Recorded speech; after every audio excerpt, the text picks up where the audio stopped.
Bonjour à tous et bienvenue pour une nouvelle vidéo. Il va s'agir de ma rotation make-up du mois de juin. Je ne suis pas très en retard ce mois-ci, enfin on est encore au mois de mai concrètement, mais j'ai espoir qu'en changeant de rotation ça va faire changer la météo. Je tente, hein, on verra bien si j'y arrive. Non mais je sais pas, il paraît qu'il va faire meilleur à un moment donné, donc on va garder espoir. Et pour le coup j'ai mis des produits un petit peu plus de saison. Logiquement, prévision de plus grosse chaleur, on va dire, hein. On n'attend pas des miracles non plus, on ne demande pas de canicule non plus, mais enfin quand même là, il y en a marre. Alors comme justement, avant de vraiment porter les produits début d'été, on va dire, j'ai besoin de refaire des tests, hein, parce que d'habitude, je prends un peu de couleur, normalement au mois de mai, là ça va pas être le cas. Donc je vous parle un petit peu de ce que j'ai mis pour faire des tests justement. Alors j'ai réduit, suivant les domaines, hein, j'ai réduit quelques gammes de produits, déjà parce que j'attends des produits qui vont arriver, qu'il y en a qui sont arrivés. Donc au niveau de mes produits, vraiment de ma rotation que je possède déjà en fait, j'ai diminué parce que c'est vrai que dernièrement sont arrivées pas mal de petites choses. Vous avez vu qu'il y a pas mal de petites choses de chez Action qui sont passées. Voilà, j'essaie de les intégrer pour vraiment les tester parce que hormis le côté crash test que j'aime bien partager avec vous, l'idée c'est quand même d'utiliser les produits. Ceci étant, je suis également beaucoup passée chez Kiko ces derniers temps et il y aura pas mal de produits de Kiko en commençant par deux de leurs bases. J'ai conservé le Skin Trainer CC Blur, donc qui va être plutôt cette fameuse espèce de base très floutante, très matifiante et qui correspond vachement bien en l'utilisant quand même par zone. Moi c'est pas un produit que j'utilise sur tout le visage, mais sur mes zones un petit peu voilà texture où je veux un petit peu combler les pores et tout, ça marche super bien.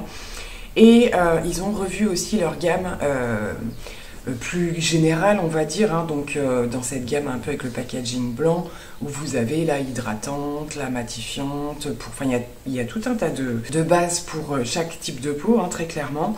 Donc ici c'est la Hydrating and Perfecting, j'ai commencé à l'utiliser, c'est un espèce de petit gel et ça c'est plutôt pas mal, franchement je l'ai pas encore assez testé pour vraiment vous donner mon avis, mais pour l'instant j'ai bien aimé.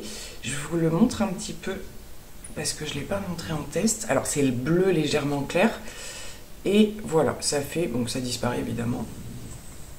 Donc ça a un côté quand même assez, j'aime bien parce que ça fait rafraîchissant, effectivement hydratant mais pas trop.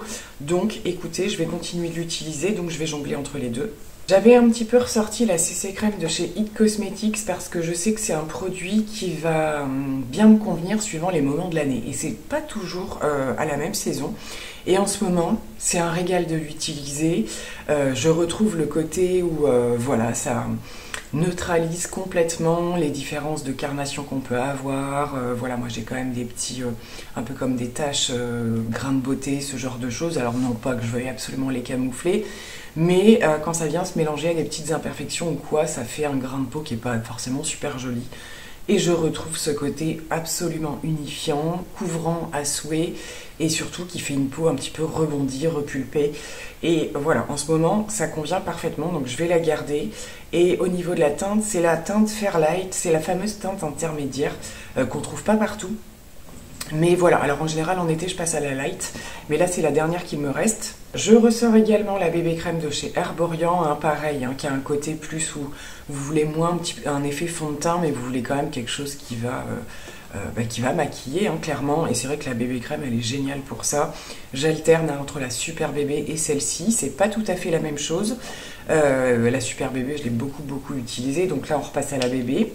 Je garde le fond de teint Max & More. Alors je sais pas comment je vais publier mes vidéos, je sais pas si vous aurez vu le test du fond de teint, donc j'ai repris le fond de teint de chez Action et je le dis dans ma vidéo, je sais pas si c'est une nouvelle formule ou pas, et il est chouette quoi, sur ma peau il est chouette, donc je le garde. Je vais retester, ça veut pas dire que ça va rester dans ma rotation, ou en tout cas sous quelque forme qui soit, la bébé crème de chez Garnier, qui est un de mes produits favoris de l'été, très clairement, que j'ai à peu près acheté sous toutes les formes, c'est-à-dire qu'ils l'ont sorti pour peau mature, une formule un peu 4 en 1 où vous avez un côté un petit peu plus soin dedans, etc.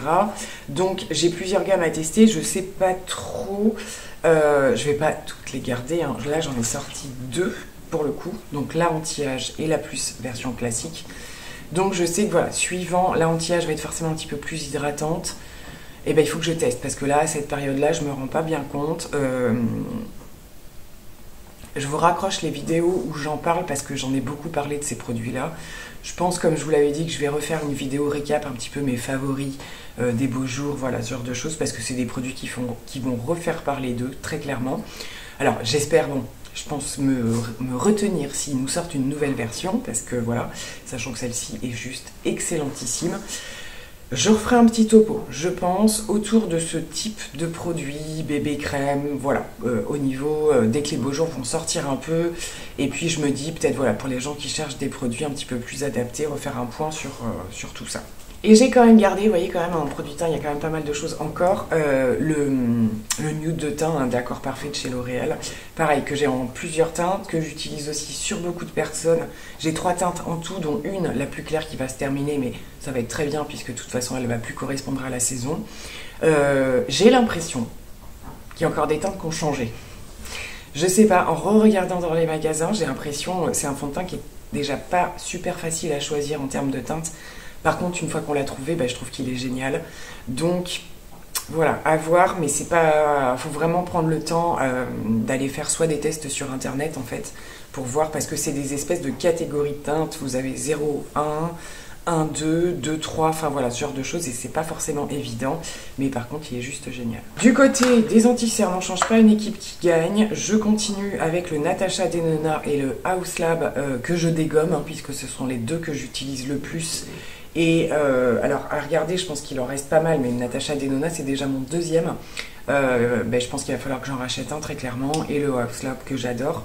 Et j'ai quand même ressorti le Fenty Beauty que j'ai aussi beaucoup utilisé à un moment donné, puis rangé. Et puis je me dis qu'il faut que je le réutilise, je l'avais plutôt bien aimé. En termes de rendu, je pense qu'il va être un petit peu plus léger que ces deux-ci. Mais pareil, dans l'idée d'alléger un peu le teint, je pense qu'il peut bien faire le job. Je suis un peu curieuse, je regarde ce que donne la sortie de son nouveau fond de teint et je vois que les revues sont quand même relativement positives, donc je me tâte. C'est vrai que j'ai presque tout testé au niveau des produits de teint chez Fenty, qu'il y a des très jolies choses, alors il y a aussi beaucoup de choses que j'ai terminées à voir, mais c'est vrai que le nouveau fond de teint m'intrigue beaucoup. Au niveau des sprays fixateurs, je suis en train de terminer déjà le She Glam que j'aime beaucoup. La brume elle est super agréable et super fine. Je suis sur pas mal de fins de produits, donc pareil, on retrouvera ça plutôt dans mes produits terminés. Et l'autre, je ne l'ai pas descendu, je l'ai laissé dans mon kit, mais c'est celui de chez L'Oréal qui a le côté un petit peu lac, que peut-être, pareil, je ne sais pas si arriver avec des plus fortes chaleurs ou quoi, j'aurais tendance à vouloir alléger, mais finalement, bien fixer son teint quand il fait chaud, c'est quand même plutôt judicieux, donc je vais voir, mais je pense que c'est également celui que je garderai, puisque celui-là va être vite terminé. Du côté des poudres, je liquide toujours les Huda Beauty, hein, donc là j'ai ressorti la Cherry Blossom, mais j'ai également la claire qui est la Pound Cake, je crois. Je les descends toujours aussi vite, en particulier celle-ci, donc je pense qu'il va falloir encore que j'en rachète une d'ici là. Et j'ai repris, je vous en avais parlé lors d'achat petit prix, la Lasting Fix aussi de chez Maybelline, qui est juste excellentissime. Il y a une vidéo qui va arriver sur L'Oréal, Maybelline, etc. Pour voilà, produits un petit peu petit prix qu'on trouve facilement dans nos commerces. Enfin, facilement, je dis ça, mais moi j'ai dû les commander. Bref, il y aura une vidéo à venir. Et du coup, je l'aime beaucoup cette poudre aussi. Elle est super fine et tout. Elle est super jolie. Il y a les nouveautés de chez Kiko dont je vous ai parlé dernièrement dans mes vidéos. Donc la toute nouvelle collection. J'ai gardé le fond de teint poudre. J'ai pas eu beaucoup l'occasion de le réutiliser. Sous différentes formes comme je le souhaite, et puis c'est surtout que je croyais que les beaux jours allaient arriver et que j'allais pouvoir me faire des choses, voilà, juste un peu d'anti-cerne, du fond de teint poudre, et puis finalement ça n'a pas été le cas, parce que ça c'est forcément plus joli quand on a pris un petit peu au niveau du teint. Là j'ai vraiment l'impression d'être encore à ma teinte d'hiver, bref. Et le blush que je ne cesse d'utiliser, qui est juste magnifique, le 01, c'est le Radiant Biscuit, qui est juste une teinte magnifique. Je n'ai vraiment aucun regret d'avoir pris ce blush, il est sublime. Je garde également, c'est vrai que j'ai des produits qui restent très longtemps dans ma rotation, parce que ce sont vraiment, je vous ai fait une vidéo, je vous la raccroche également, de mes favoris du moment, mais ça va être mes favoris du moment sur plusieurs mois, très clairement, parce que le House Lab, comme je vous ai dit, malgré qu'il soit un peu difficile à utiliser du fait qu'il soit cassé. J'ai toujours pas recommandé une autre teinte, je patiente un petit peu qu'il y ait des bons codes. Je l'adore, c'est vraiment une découverte pépite ce produit, donc il reste. J'ai ressorti des petites vieilleries aussi de chez Kiko. Vieilleries, c'est la collection Unexpected Paradise qui a... Je crois que c'est une de celles qui a fait plus de cartons. Et j'ai ressorti un autre blush parce que je fais pas beaucoup tourner les blushs en ce moment. Et c'était le 02, le Dream Coral. Un espèce de rose gold, un peu comme ça. Vous allez voir, je suis beaucoup dans les blushs lumineux. Il y a quasiment que de ça. Il n'y a pas de mat ce mois-ci, je crois bien. Mais c'est pour faire venir le beau temps, hein. Donc voilà, un très très joli blush aussi. Et j'avais envie de ressortir une palette de teint et j'ai choisi la Charlotte Tilbury, donc la nouvelle version de la Glow Gas Face palette, comme ceci. Pareil, avec que des tons lumineux et puis un bronzer et un highlight, ce qui peut être plutôt pratique, hein. C'est vrai que comme je vous ai déjà dit, j'ai pas énormément de palettes complètes de teint, mais je trouve ça quand même vachement bien. Si on a une occasion aussi un peu de bouger ou quoi, ça fait juste un truc à emporter, donc c'est plutôt pratique. Donc comme je vous le disais, beaucoup de Kiko. Je ressors également le bronzer liquide de la collection Beauty Raw, qui était comme ci ça et comme ci comme ça, et que j'avais bien aimé, même s'il est un petit peu en dessous de tout ce qu'on peut connaître avec ce format-là, hein, Charlotte, etc., etc. Mais quand même, il se laissait bien utiliser, donc j'ai envie de le reprendre. Également, blush lumineux de la collection Days in Bloom, en teinte 02, plutôt pas mal aussi, même si la pigmentation n'est pas pareille, hein, au niveau de certains autres, mais c'est joli quand même. Et le tout dernier que j'ai de chez Révolution, alors c'est pas tout à fait la même chose, c'est vrai qu'ils ont quand même tendance un peu tous à se ressembler, mais il y a des sous-tons, celui-là va aller un peu plus vers le rosé, celui-là un petit peu plus vers le légèrement rosé pêche, mais c'est surtout d'utiliser les produits en fait, parce que c'est vrai que là dernièrement en produit crème j'ai ce qu'il faut, donc j'essaye un peu moins d'aller vers les Rare Beauty etc. que j'ai en moins grande quantité et d'utiliser cela. Et encore dans les produits crème, je garde le contour stick de chez Sephora qui est juste une merveille et je ressors le Révolution qui est une merveille aussi. Voilà, format différent, il faut quand même utiliser un pinceau, donc, mais c'est vrai que quand j'ai plus de temps et que je veux plus sculpter, travailler mon teint, j'aime bien aussi utiliser au pinceau et celui-là est juste excellent à travailler, très très simple. On passe aux produits pour les yeux, pas mal de formats un peu mono, fard stick, voilà, ce genre de choses. Pareil, il se peut que vous voyez cette vidéo avant, ou enfin je sais pas hein, encore, donc je vais pas m'étaler sur les produits. J'ai gardé les derniers produits que j'ai de la collection de chez Kiko, donc là c'est un liner, mais c'est pour vous montrer un peu la thématique, j'ai un coup de cœur sur ce liner de la collection Bridgerton. Voilà, petite pépite, et il faut que je travaille un petit peu plus celui-ci, ceux qu'ils ont sortis en tube. Donc voilà, je ne m'étends pas sur le sujet parce que c'est des choses que je vous montrerai peut-être par la suite. C'est la teinte 01.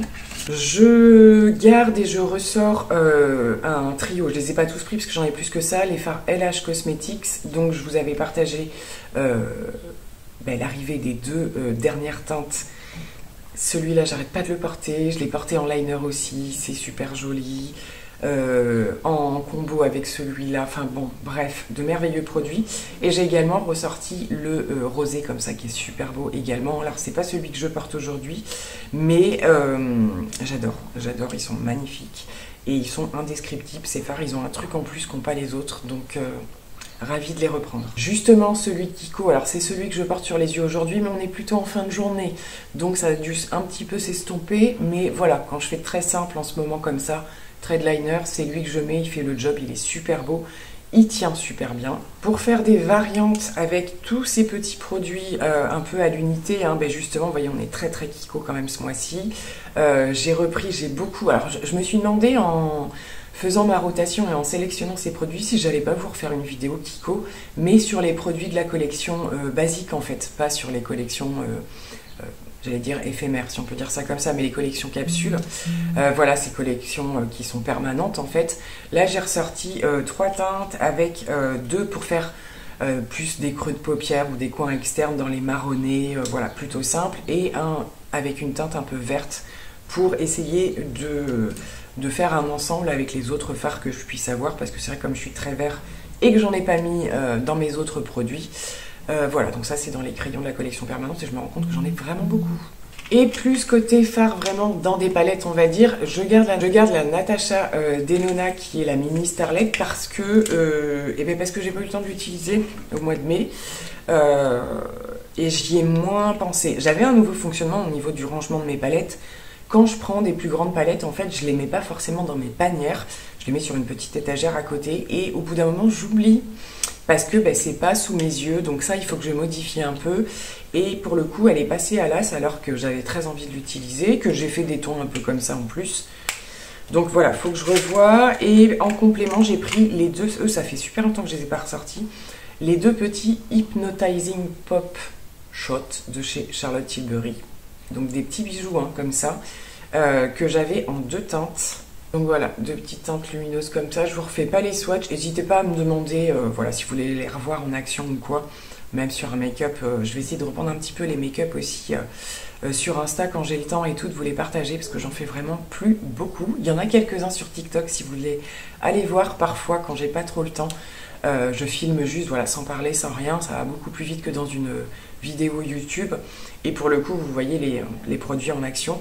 Donc je ressors, voilà, au goût du jour ces petits fards. Et j'ai eu envie quand même de remettre, en général je mets toujours une plus grande palette dans ma rotation et j'ai ressorti du Colourpop avec cette merveilleuse palette Stone Cold Fox qui est une association aux 3/4 on va dire de fards plutôt froids, mais vous avez quand même des marronnés qui font le job, qui s'associent très bien avec des teintes chaudes également. C'est ce que j'aime dans cette palette d'ailleurs. Le noir a été archi utilisé là-haut, il commence à fatiguer. Voilà, le noir et le marron foncé qui sont à côté, là je fais beaucoup le ras de cils, etc. avec. Et pour les autres teintes, voilà, de jolies choses à associer. Donc ça fait très longtemps, je la reprends. Eh bien écoutez, c'est terminé pour cette vidéo de rotation. J'avance quand même au niveau de mon project pan, mais c'est vrai que je ne l'inclus pas forcément. Je le ferai quand vraiment il y aura des choses très parlantes, mais plutôt vous retrouverez ça dans mes produits terminés en fait, tout simplement parce que c'est des petites choses que je termine en ce moment. Donc voilà, toujours un plaisir. J'espère que ça marchera et que ça va faire venir le beau temps, surtout. Très clairement, qu'on enlève tous nos produits d'hiver, ce serait génial. On peut toujours y croire, mais oui, ça va venir. En attendant de vous retrouver pour une prochaine vidéo, plein de gros bisous, à très vite, bye bye.